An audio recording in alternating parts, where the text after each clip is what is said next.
Shalom. Ya, mari kita akan berdoa bersama-sama.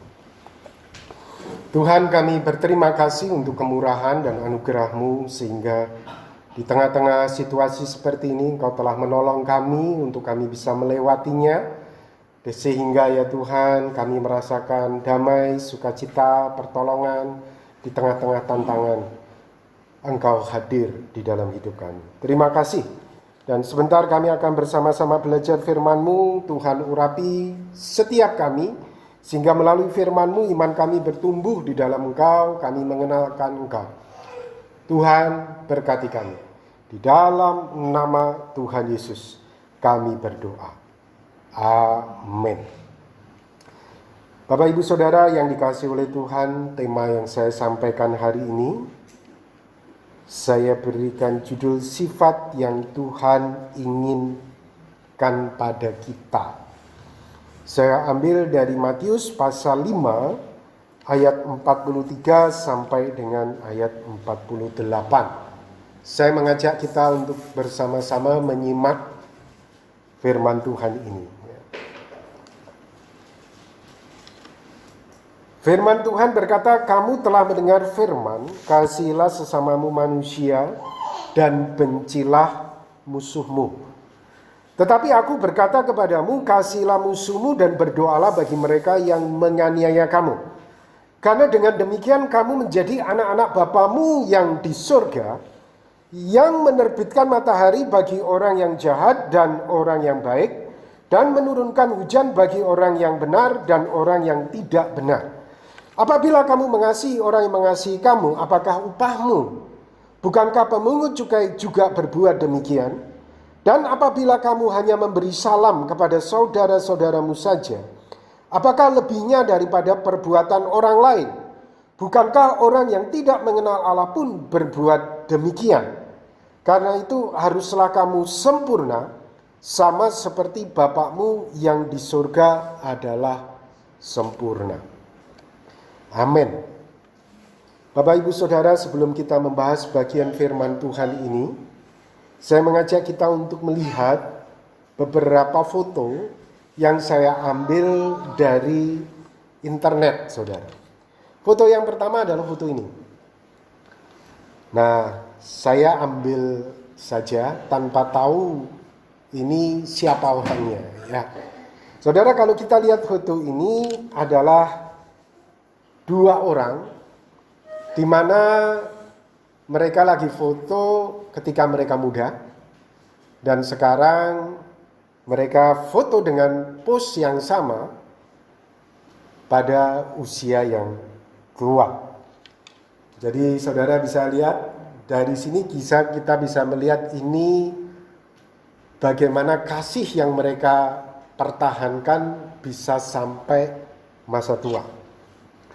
Ini ada foto lagi, saudara. Ini adalah Pangeran Philip dan Ratu Elizabeth. Ketika muda, dengan pose yang sama, kebetulan mungkin ini pas di foto begitu atau memang sengaja, saya juga kurang tahu. Tetapi yang pasti pose-nya modelnya sama, saudara. Dan usia pernikahan mereka telah mencapai 73 tahun. Saudara, kalau kita baca di dalam Amsal 19 ayat 22a, sifat yang diinginkan pada seseorang ialah kesetiaannya. Amsal 20 ayat 6, banyak orang menyebut diri baik hati. Aku orang baik loh, ya. Tetapi Alkitab mengatakan orang yang setia itu dikit. Orang yang merasa dirinya baik, saya katakan seluruh dunia merasa dirinya orang baik. Tapi orang yang setia itu firman Tuhan katakan siapa yang menemukannya. Saudara, kalau kita lihat konsep dari perkataan Tuhan Yesus ini di dalam Matius 5 tadi sudah kita baca, maka kita menemukan bahwa kasih yang sempurna yang dimaksudkan oleh Tuhan Yesus di sini tentunya adalah kasih yang setia. Tuhan menginginkan kita memiliki sifat setia. Karena apa? Tuhan sendiri adalah setia. Nah, ini perlu menjadi catatan kita, saudara. Ya, Tuhan ingin kita punya sifat setia karena Tuhan sendiri itu adalah setia. Dan kita akan melihat bagaimana Tuhan Yesus menggambarkan kasih Allah yang setia itu tadi. Tadi kita sudah baca, kita ulangi di dalam Matius 5 ayat 45. Di situ dikatakan, karena dengan demikianlah kamu menjadi anak-anak Bapamu yang di surga, yang menerbitkan matahari bagi orang yang jahat dan orang yang baik, dan menurunkan hujan bagi orang yang benar dan orang yang tidak benar. Tuhan Yesus menggambarkan kesetiaan Allah, kasih yang setia dari Allah itu. Matahari setiap hari muncul, hujan setiap hari muncul. Itu bukan hanya untuk orang baik saja, tetapi juga orang yang jahat. Bukan hanya untuk orang yang benar saja, tetapi juga orang yang tidak benar. Ini kesetiaan Tuhan. Bahkan Alkitab mencatat di dalam kitab Perjanjian Lama, bagaimana Niniwe ini telah berbuat jahat, telah berbuat tidak setia kepada Tuhan, namun Tuhan itu tetap setia. Saudara, betapa buruknya kita, betapa jahatnya kita, betapa tidak baiknya diri kita ini, Tuhan itu tetap setia kepada kita. Dia tetap memberikan matahari kepada kita, dia tetap memberikan hujan, dia tetap memberikan oksigen kepada kita, dia tetap memberikan yang terbaik untuk kita. Bahkan ketika hidup kita ini seperti Niniwe, yang jahat di hadapan Tuhan, yang tidak setia. Tuhan memanggil Yunus supaya mengingatkan Niniwe yang tidak setia ini, yang jahat perilakunya ini. Tuhan itu tetap setia. Yunus pasal 1 ayat 1 dan 2. Firman Tuhan berkata, datanglah firman Tuhan kepada Yunus bin Amitai demikian. Bangunlah, pergilah ke Niniwe, kota yang besar itu, berserulah terhadap mereka, karena kejahatannya telah sampai kepadaku. Jadi Yunus, Tuhan utus kepada bangsa yang tidak setia ini, supaya bangsa Niniwe ini berbalik dan bertobat kepada Tuhan. Dengan jelas pada Yunus pasal 4 ayat yang ke-11.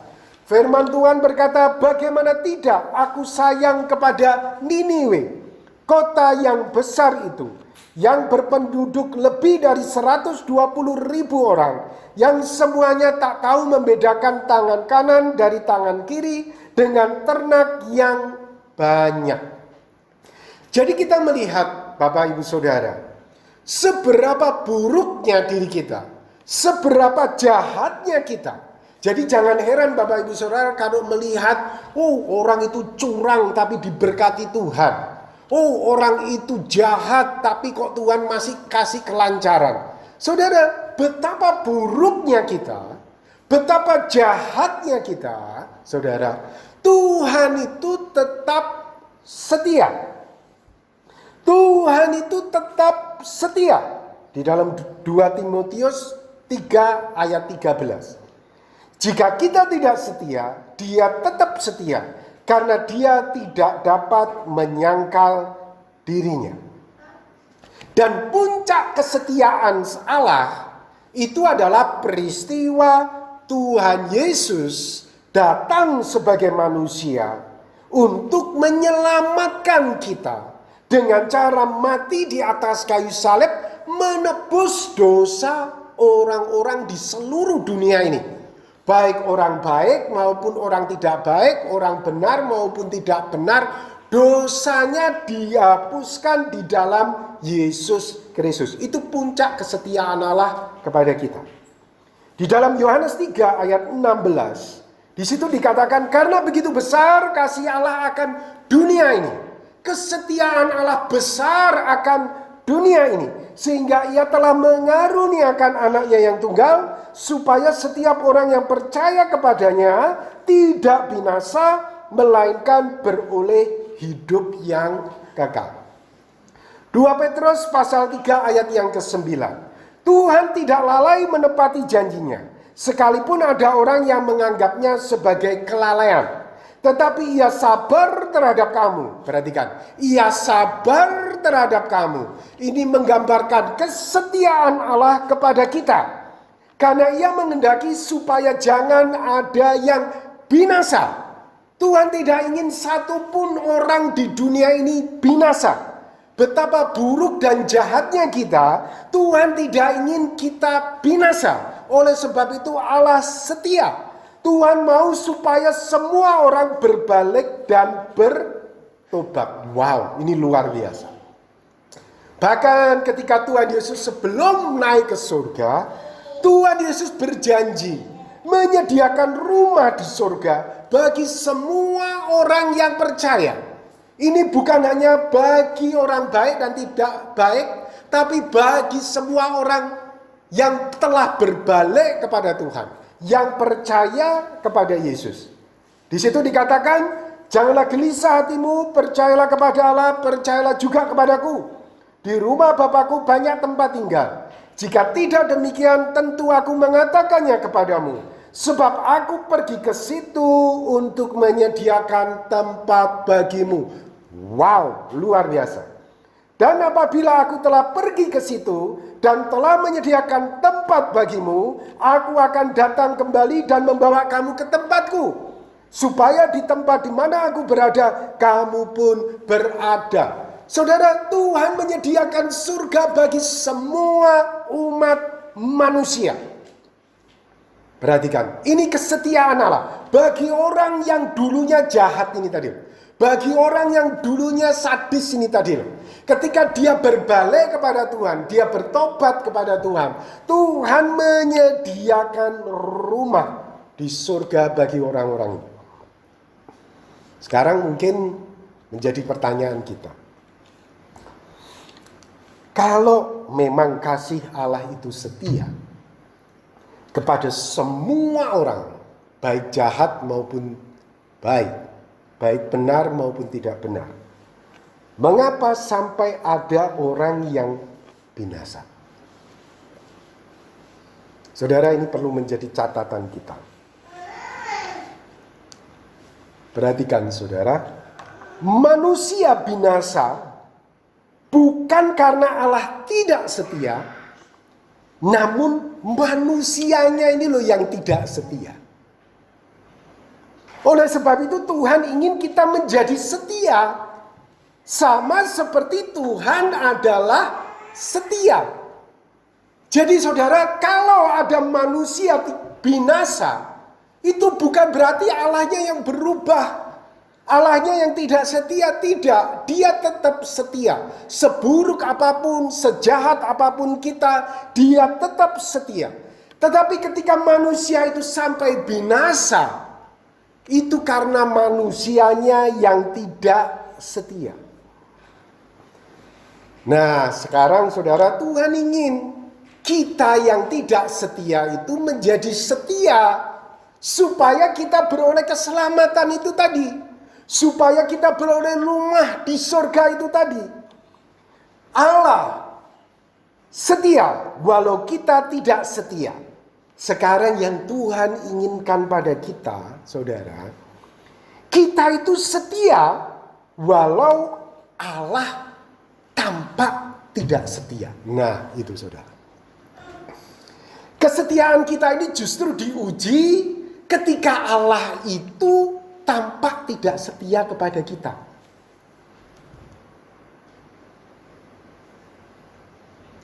Kita baik kepada orang yang berbuat baik kepada kita. Apa upahmu? Kata Tuhan Yesus, ya semua orang kan melakukan hal yang sama. menyapa orang yang menyapa dirinya, berbuat baik kepada orang yang berbuat baik kepada dirinya. Saudara, justru kesetiaan kita itu sungguh-sungguh menjadi nyata ketika kita berhadapan dengan Allah yang nampaknya Allah itu tidak setia. Saudara, Tuhan ingin kita ini setia. Oleh sebab itu tidak heran Tuhan Yesus berkata di dalam Matius 5 ayat 48, karena itu haruslah kamu sempurna, sama seperti Bapakmu yang di surga adalah sempurna. Kasih yang kamu miliki itu adalah kasih seperti Bapa itu tadi. Walaupun kamu berhadapan dengan sesuatu, orang, atau perilaku yang nampaknya tidak setia, kamu tetap setia. Saudara, kalau kita lihat tokoh-tokoh di dalam Alkitab, semua tokoh-tokoh itu menghadapi realita Allah itu tampak tidak setia. Namun menariknya adalah mereka semua tetap setia kepada Allah. Saudara, yang pertama kita lihat Abraham. Abraham itu setia walaupun Allah tampak tidak setia. Bayangin saudara. Abraham dijanjikan akan diberikan keturunan. Abraham dijanjikan akan dijadikan bangsa yang besar. Bertahun-tahun, 5 tahun, 10 tahun, 15 tahun, 20 tahun. Tuhan, janjimu mana? Tidak ada. Kamu berkata, aku akan memiliki anak melalui Sarah. Ini sudah 20 tahun, 23 tahun, Sarah tetap mandul dan tidak memiliki anak. Bayangin saudara, saudara bisa hidup 24 tahun, dan janji yang diberikan Tuhan itu tidak terbukti. Saudara, Abraham itu berhadapan dengan Allah yang tidak setia. Namun menariknya, setelah dia menunggu 25 tahun, saudara, firman Tuhan berkata di dalam Kejadian, ini Roma ya, Roma 4 ayat 19 sampai 20. Imannya tidak menjadi lemah. Walaupun ia mengetahui bahwa tubuhnya sudah sangat lemah. Karena usianya telah kira-kira 100 tahun. Dan bahwa rahim Sarah telah tertutup. Tetapi terhadap janji Allah ia tidak bimbang karena ketidakpercayaan. Malah ia diperkuat dalam imannya dan memuliakan Allah. Tidak heran saudara, Abraham disebut sebagai bapak orang beriman. Karena apa? Abraham itu berhadapan dengan Allah yang tampak tidak setia. Namun luar biasanya Abraham itu dia tetap setia. Walaupun tidak setia, aku setia. Walaupun tidak setia, aku setia. Wow, luar biasa. Akhirnya apa saudara? Allah itu sebetulnya tetap setia.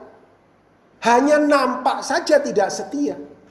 Dan betul-betul akhirnya Abraham mendapatkan apa yang dijanjikan.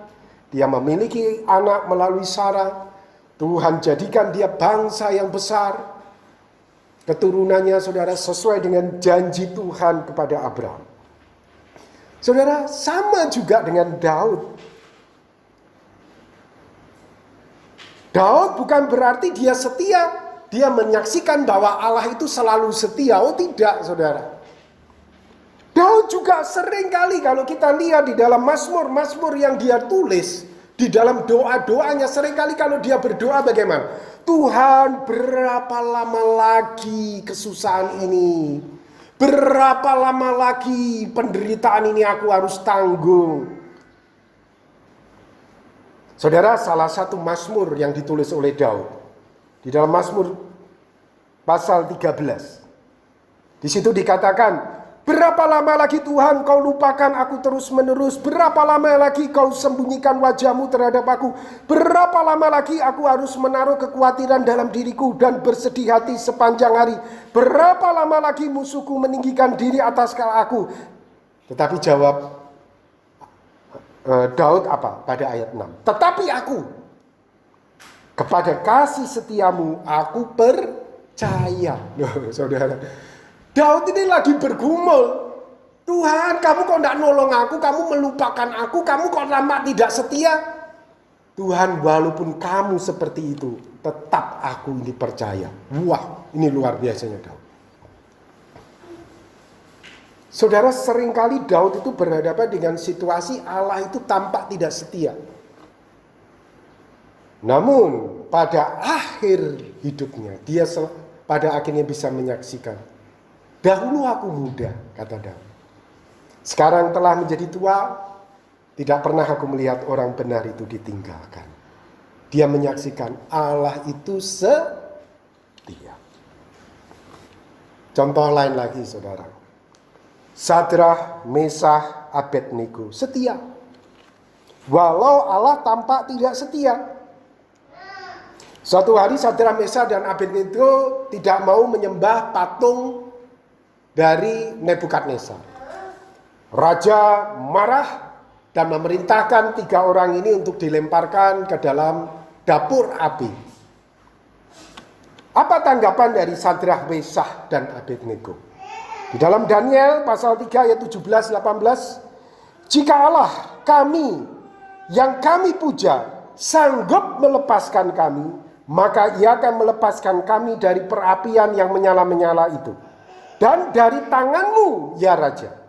Tetapi seandainya tidak, hendaklah Tuanku mengetahui, ya Raja, bahwa kami tidak akan memuja dewa Tuanku dan tidak akan menyembah patung emas yang Tuanku dirikan itu.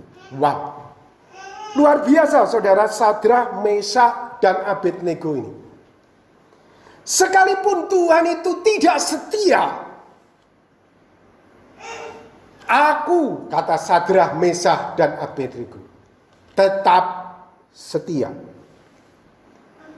Tapi itu saudara, Tuhan itu apakah memang tidak setia? Tidak. Tuhan itu setia. Bagaimanapun juga Tuhan itu tetap setia. Dan kita melihat bagaimana orang-orang ini melihat perbuatan tangan Allah yang besar. Dan ketiga orang ini diluputkan dari dapur api itu. Sehingga akhirnya raja pun percaya kepada Allahnya Sadrah, Mesah, dan Abednego. Sekali lagi saudara, Tuhan Yesus berkata di dalam Matius 5 ayat 48. Karena itu haruslah kamu sempurna sama seperti Bapakmu yang di surga adalah sempurna. Mazmur 103 ayat 17. Tetapi kasih setia Tuhan dari selama-lamanya sampai selama-lamanya atas orang-orang yang takut akan Dia, dan keadilannya bagi anak cucu. Saudara, Tuhan ingin kita ini punya sifat setia. Jadi sekali lagi saudara, kalau ada yang binasa, bukan Allahnya yang tidak setia, tapi kitanya itu loh yang tidak setia. Saya akan tutup dengan sebuah ilustrasi. Ilustrasi ini bisa menggambarkan tentang kesetiaan Allah dan ketidaksetiaan kita. Ilustrasi ini berasal dari kisah nyata. Ada seorang anak Tuhan, dia bermimpi. Ini mimpi saudara. Tetapi dari mimpinya ini saya anggap ini ada kebenaran, kisah kebenaran tentang kesetiaan Allah. Dikisahkan saudara, dalam mimpi itu dia dibawa, anak Tuhan ini masuk surga. Ketika dia sampai di surga, surga itu digambarkan, kalau saudara pernah tahu kisah Lazarus dan orang kaya, jadi antara di Firdaus dengan di alam maut itu bisa terjadi komunikasi, ya. Tetapi sesungguhnya ada jurang yang dalam. Begitu. Tapi bisa terjadi komunikasi. Nah, pada waktu dia ada di persimpangan antara terang dan gelap, dia melihat ada orang ateis marah-marah sama Tuhan. Tuhan, kamu itu tidak adil. Kamu itu hanya dekat kepada orang-orang yang pandai merayu kamu. Tuhan, kamu itu tidak baik. Dia pokoknya marah terus. Ada orang ateis itu marah kepada Tuhan. Masa aku ini tidak boleh masuk ke surga? Kamu itu jahat Tuhan. Ini gini. Kemudian ada suara dari surga itu muncul berkata, "Hai anakku, aku tidak pernah melarang seorang pun untuk masuk ke dalam surga. Surga itu terbuka bagi semua orang, silahkan. Kamu mau masuk surga? Silahkan." Akhirnya orang ateis ini, aku bisa masuk surga ini. Dan kemudian lari saudara. Dia mulai masuk ke dalam terang. Ini kisah mimpi orang anak Tuhan ini. Setelah dia masuk saudara, dia merasa tidak nyaman. Karena apa saudara? Waktu dia di bumi, dia itu penipu, pembohong, dia banyak menyimpan kejahatan, dia malu di terang itu. Karena apa saudara? Semuanya kelihatan. Orang melihat dia itu kelihatan. Kejahatan dia, keburukan dia, penipuan dia, apa juga ngatain orang, kata-kata kotor, semuanya itu kelihatan. Akhirnya dia tidak tahan. Karena apa? Semua orang bisa melihat betapa jahatnya karena surga itu terang. Akhirnya apa yang terjadi? Ateis ini, dia lari masuk ke dalam kegelapan. Karena apa? Dia merasa aman di dalam kegelapan itu. Karena apa? Semua bisa dia sembunyikan. Kemudian suara dari surga berkata, "Lihat, hai anakku," kepada anak yang mimpi ini tadi. "Aku tidak pernah melarang orang untuk masuk ke surga karena surga itu aku sediakan bagi semua orang. Justru dia masuk neraka itu pilihan dia sendiri." Saudara, ini hanya mimpi ya. Tetapi saya kira mimpi ini bisa menggambarkan bukan Allah yang tidak setia,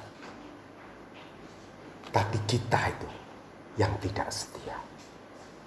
Amin. Mari kita akan berdoa bersama-sama. Tuhan, kami berterima kasih untuk firman yang Tuhan sudah nyatakan kepada kami. Tolonglah kami ya Tuhan di tengah-tengah situasi dunia seperti ini, di mana Engkau tampak tidak setia. Tolonglah kami untuk kami setia kepadamu. Tolonglah kami untuk hidup kami memuliakan Engkau. Tolonglah kami ya Tuhan jika Engkau selama ini mendapati kami ini jahat kepadamu, berdosa kepadamu. Tuhan ampunilah kami. Tuhan sucikan kami. Tuhan kuduskan hidup kami. Dan tolonglah kami menjadi setia. Sama seperti Engkau adalah setia. Tuhan berkatilah kami. Berkatilah jemaat. Di dalam nama Tuhan Yesus kami berdoa. Amin. Saya kembalikan kepada-Mu.